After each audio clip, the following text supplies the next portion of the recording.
Imagine falling from the sky. No parachute, no warning, no time to pray, to scream, or to understand what is happening. Just a sudden rupture, violent air, freezing darkness, and then the certainty that in a few seconds, everything will end. At 33,000 feet above the ground, human survival is not supposed to be possible. The air is too thin. The cold is lethal. The speed of the fall alone should destroy the body long before it ever reaches the earth. And yet, on a winter night in the early 1970s, one woman did exactly that. She fell from an airplane at cruising altitude, 10,000 meters above the ground, and she lived.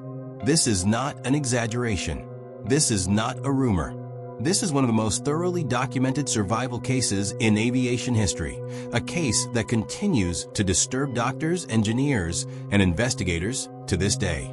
Because even now, decades later, no one can fully explain how it happened.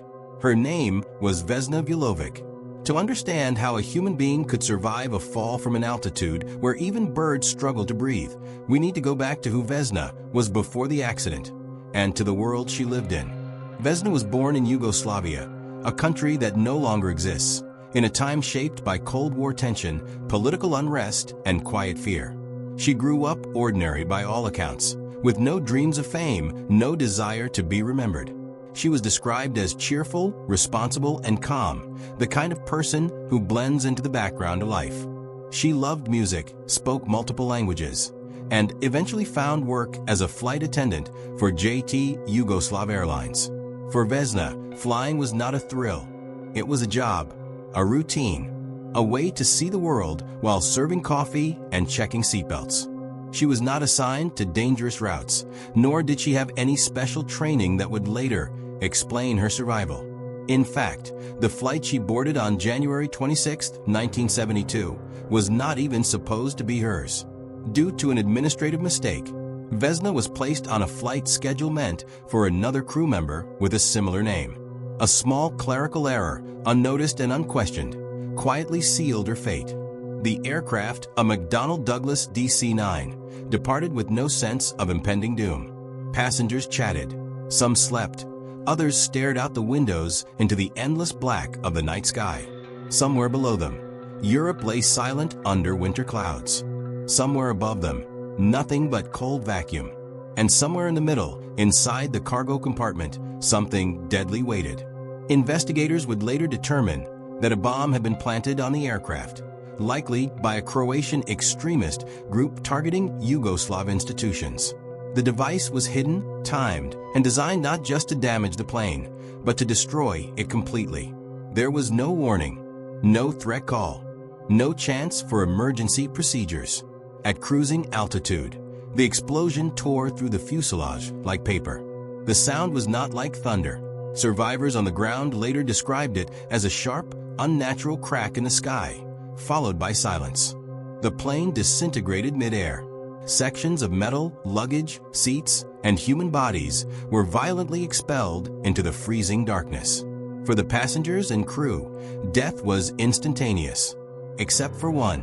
When the explosion occurred, Vesna was not in her seat.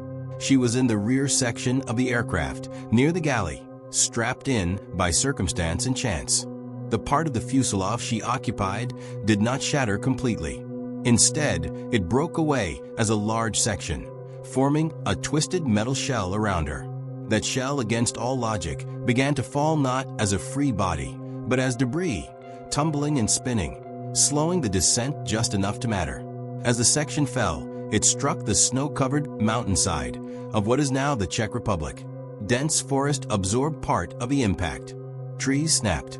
Snow cushioned what should have been a fatal collision. The fuselage section slid instead of stopping abruptly, dispersing energy in a way physics textbooks would later struggle to replicate. When rescuers arrived, they did not expect survivors. They were looking for remains. What they found instead was Vesna, still alive, pinned inside the wreckage. Her skull was fractured. Her spine was broken in multiple places. Both legs were shattered. She was bleeding internally, barely breathing, unconscious, but alive. One of the first people to reach her was a local villager, a former army medic, who immediately recognized faint signs of life. Had he not been there, had he not known what to look for, Vesna would have been declared dead on the spot. She was rushed to a hospital, where doctors were stunned, not by her injuries, which were catastrophic, but by the fact that she had survived at all. Medical professionals later confirmed that Vesna had fallen approximately 10,000 meters, setting a world record for the highest fall survived without a parachute. The odds of this happening were so small that many initially suspected exaggeration, misinformation, or even propaganda.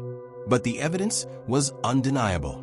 Radar data, wreckage analysis, medical records, witness testimony. The case was real. Vesna remained in a coma for days. When she finally woke up, she had no memory of the explosion or the fall. Her last memory was boarding the plane. She asked doctors what had happened, unaware that she was already considered a miracle. When they told her the truth, she reportedly laughed, thinking it was a joke. Only later did the weight of it begin to sink in. Recovery was slow and brutal. She underwent multiple surgeries. She had to relearn how to walk. For months, she was confined to a hospital bed, her body held together by metal, screws, and hope. Doctors admitted openly that they did not understand why she lived. Some speculated that her naturally low blood pressure had protected her from fatal shock. Others believed the position of her body inside the fuselage played a role. Some pointed to pure chance. But there was a darker side to survival. While the world celebrated Vesna as a miracle, she lived with the psychological aftermath of knowing she should be dead. She struggled with depression, survivor's guilt, and recurring nightmares. Everyone else on that plane had died. Entire families erased in seconds. And she was still here, alive by mistake, just like she had boarded the flight by mistake. The Yugoslav government honored her. Guinness World Records recognized her achievement. Media outlets around the world told her story. But Vesna herself rejected the idea of heroism. She said she had done nothing special. She had not fought death. She had not made a brave choice. She had simply been there. As years passed, political tensions shifted. Yugoslavia collapsed. Vesna's life became quieter. She lost her job at the airline due to her outspoken political views. She lived modestly, often retreating from public attention. When asked about the fall, she sometimes refused to talk. Other times, she spoke calmly, as if describing someone else's life. There were skeptics. Some aviation experts questioned the exact altitude. Some conspiracy theorists suggested alternative explanations. But no theory ever replaced the official findings. No evidence contradicted the conclusion. Vesna Vulovic fell from the sky and survived. Today, her case remains one of the most extreme examples of human survival ever recorded. It forces us to confront uncomfortable truths about randomness, fragility, and the illusion of control. We like to believe that survival is earned, that it belongs to the strongest or the smartest. Vesna's story suggests something far more unsettling. Sometimes, survival is just an accident.